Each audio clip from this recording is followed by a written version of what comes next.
Do you remember the first time that you closed a home? It probably felt incredible, but eventually that one closing, it just wasn't enough for you. Then five wasn't enough. Then 100K GCI wasn't enough, and the goal just keeps getting bigger and bigger and bigger. But did the feeling of success actually last any longer? That's really an interesting question to ask yourself, because I want to talk about why success never feels like it's enough for real estate agents. And if you're a college town agent, welcome to the page. My name's Alex Acuff. I'm a college town agent, and I talk to you from the perspective of an agent who is in college town, because that's all the real estate I really honestly know. And I'm not going to pretend to know your market, but I know college town markets, and I know how to be a college town agent. I've done it all from over the past 12 years of being a brand new agent entering a college town market to running a very successful team, which is the top real estate team in our market. And these videos are intended to give you a little bit more insight that's maybe outside of your typical coaching videos you see, and a little bit more insight into I'll talk about maybe a little bit of my life, a little bit about some things like perspectives on stuff. And these are videos really meant from the heart, from me to you, and things that I wish people would have talked to me early on about in my real estate career.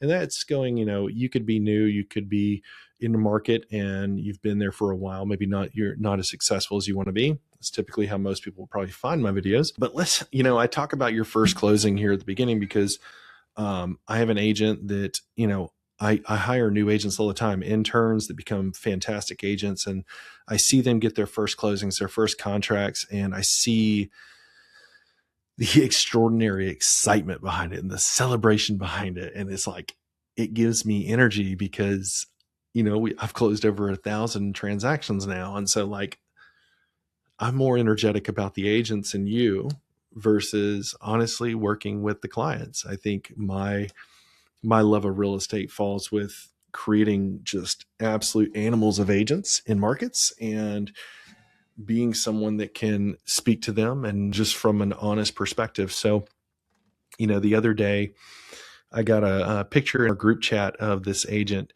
brand new in our team, been working her tail off. And I get this picture of her and another agent on our team. They work together at a restaurant, and they're taking this selfie, and they're back in the manager's office.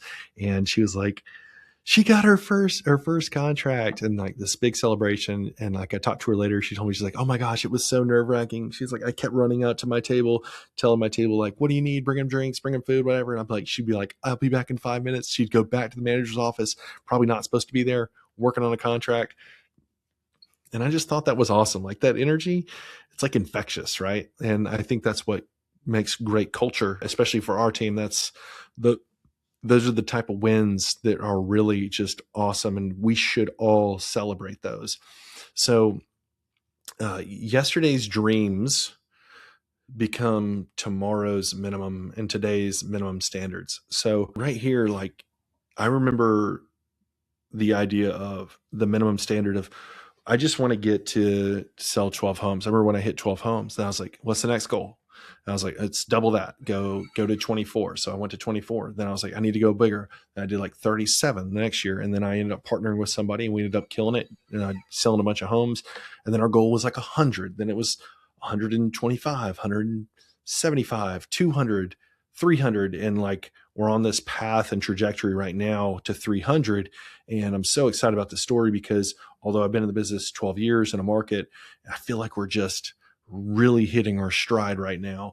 And I think that's awesome. And I will just tell you that it's okay for yesterday to become the minimum standard moving forward, as long as you fell in love with what made that the minimum standard. That's what we always talk about on our team, the standards on our team. Everyone asks me, what makes you different? What makes your team different? Someone joining our team when we're going through a recruitment phase, I'd be like, it's very simple. We have standards. Go ask anyone else that question, and I bet they probably give you a different answer.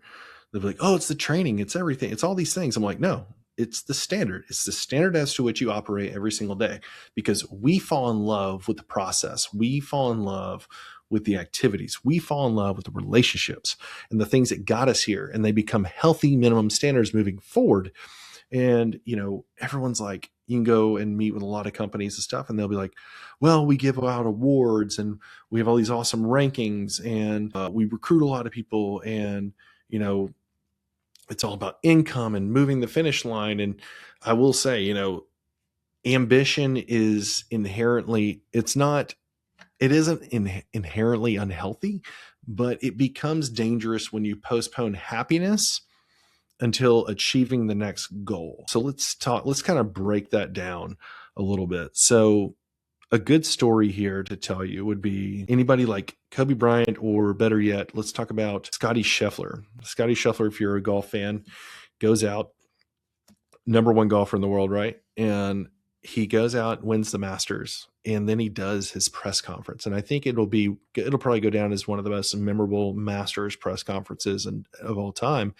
And he sits there and they're like, how are you feeling, Scotty? And he's like, I mean, I'm incredibly grateful to win this tournament and be a part of history. But at the end of the day, I didn't play this tournament to inspire the next golfer coming up. I didn't do all these things to hit all these earmarks in my career. He goes, I play golf because I enjoy this game and how frustrating it is, and how I can utilize my God-given abilities to glorify God through the work that I do here on the course. And he was just more like, listening to the interview, he was talking more about his process and how he has fallen in love with the game and the work, and seeing that the results actually went in his favor on that time at the Masters. And it was just incredible to hear. And I think he was a little bit more of a rush to get home to his wife and new baby. He was either on the way or there. But I just thought that was super inspiring. You always hear these crazy stories of people like Kobe Bryant or Michael Jordan, and they win the NBA championship, right? And then like the next day they're at the gym. They're working on their game. They're shooting free throws, hundreds of free throws, hundreds of shots, dribbling, doing all the things that are going to make them even better. They're like, yes, we have the satisfaction of hitting our goal, and you should celebrate them, but they understand that it's the process that got them there and what they fell in love with, right? There's this arrival fallacy, is believing fulfillment is waiting at a particular destination.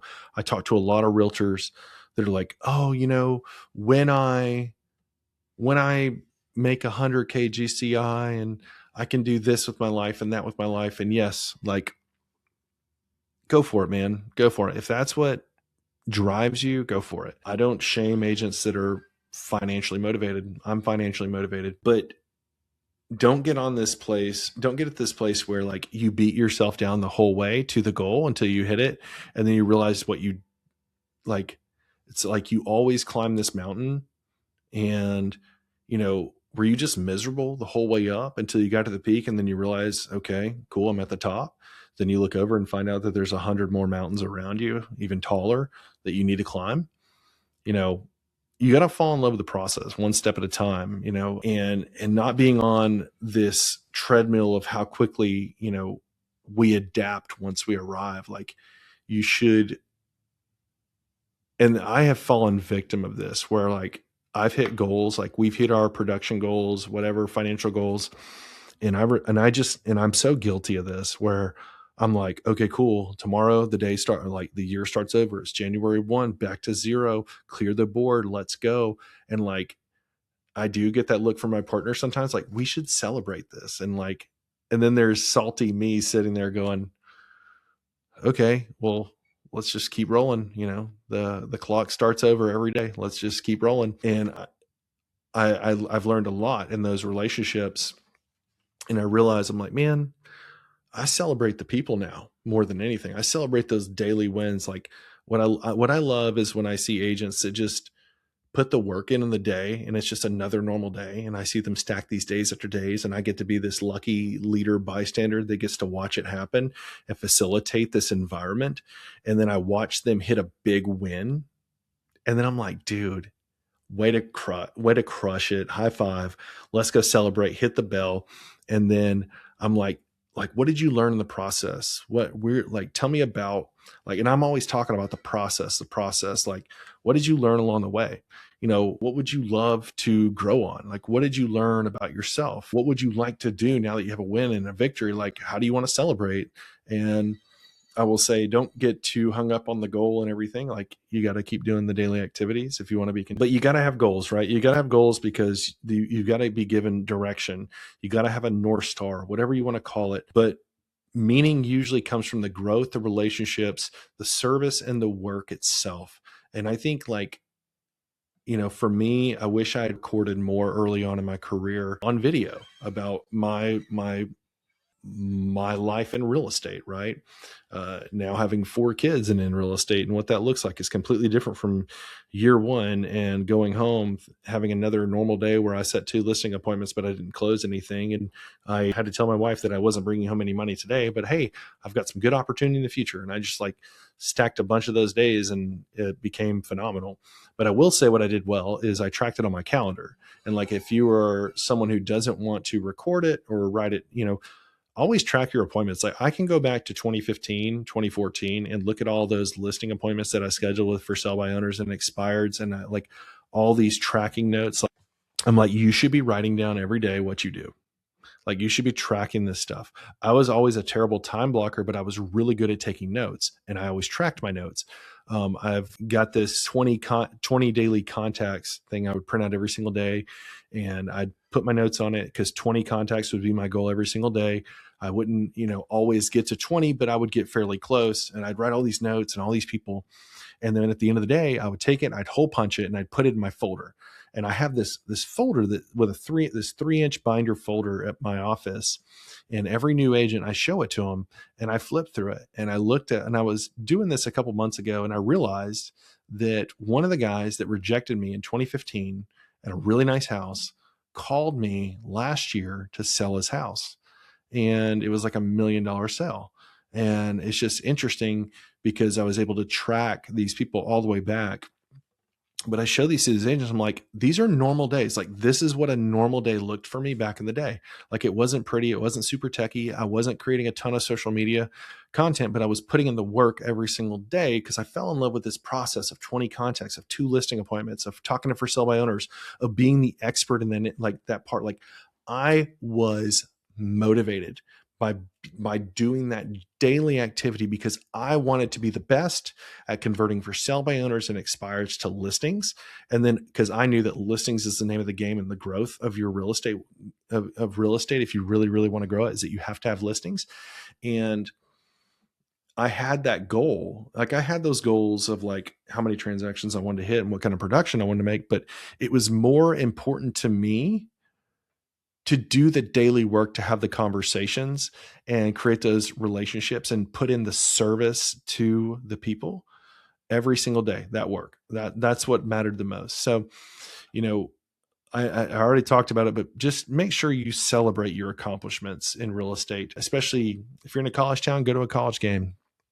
Go buy some expensive tickets. Go buy some tickets that sit down by the courtside, or maybe it's a big rival game you've never been to. Buy tickets, go to it, go celebrate a little bit. Measure more than production. Measure how you've developed, how many clients you've helped, how many relationships you've strengthened over your time, what kind of freedom you've created, and promises that you've kept. I think this is so important, especially if you have a spouse or if you date somebody. Maybe you're coming out of college and you have like a girlfriend or a boyfriend. Write down your promises to each other. Like, me and my wife, we always wrote down our goals on paper, and we just pinned them to the wall beside our door. So every day we left our apartment, I'd have to read the things that I committed to my spouse, and I just knew I wasn't gonna screw that up. I wasn't gonna drop the ball today, right? And freedom that you create, track the freedom. I remember moving to Auburn and having like less than $1,000 in my bank account, and now we have multi-million dollars worth of real estate in town, and a growing, not a huge, but enough of a thing to say, I don't come from a wealthy family, but a wealthy family will come from me. And that is a serious statement.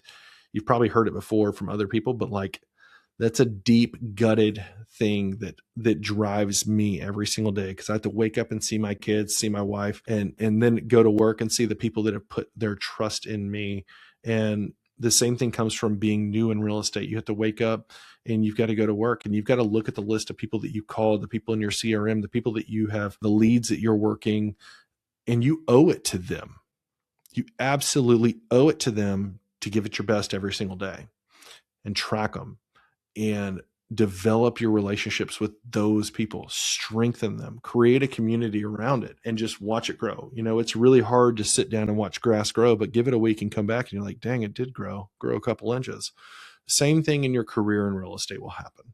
So, you know, here's kind of my closing takeaway. Set big goals. Don't be afraid of them. Set yourself some big goals and chase them hard as hell. Just don't make a contract with yourself that says that you're not allowed to be happy until you arrive.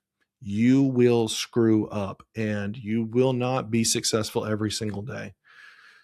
But don't wait until what you think is a finish line, because that's not what makes you happy. It's the journey that you're on. Anyways, I hope you guys enjoyed this video, and I hope you go crush it, get your first closing, get your real estate license, whatever you want to do, man. If you want that 20 daily contact sheet, I'd love to give it to you. Just go to the Discord. The link's down in the description and also in the bio of the page.